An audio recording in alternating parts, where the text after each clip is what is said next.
département de la Marne et de l'ensemble des échanges qu'on a eus ce matin montre une fois la complexité, le fait que même si on parle ce matin de co-développement, finalement il y a aussi beaucoup de fonctionnement les uns à côté des autres plus que les uns avec les autres, on se connaît très peu. Et que ces moments que nous vivons aussi ce matin, particulièrement sous la foire de Châlons, permettent aussi les uns et les autres de se rencontrer, de se comprendre mieux, nécessairement de travailler mieux ensemble.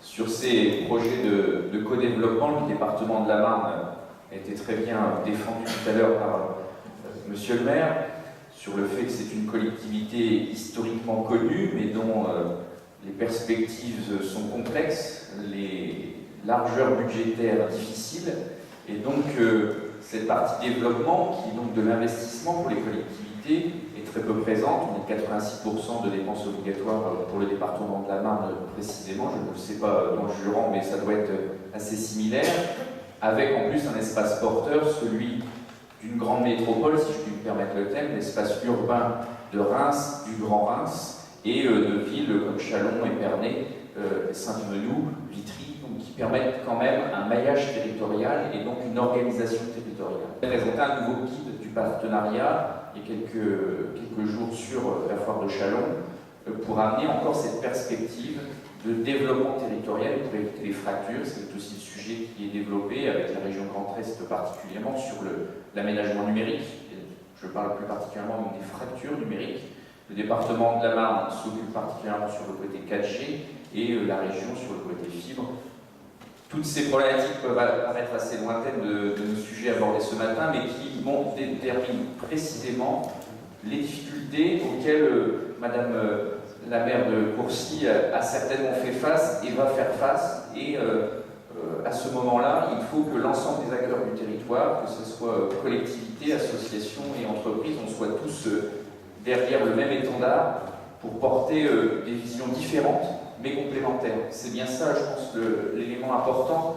Je connais particulièrement le dossier de l'Allée des Couleurs qui a bénéficié de subventions du département dans le cadre du partenariat. Avant, pour vous expliquer, on a essayé de moduler les taux de subventionnement de collectivités pour l'ensemble des investissements. Il y a des différences entre assainissement et autres. Particulièrement, donc, on avait sur certains territoires qu'on disait plus difficiles, on mettait des taux plus bas, plus hauts au contraire, excusez-moi, et plus bas dans les territoires qu'on disait plus bénéfiques, plus porteurs économiquement et donc moins en difficulté.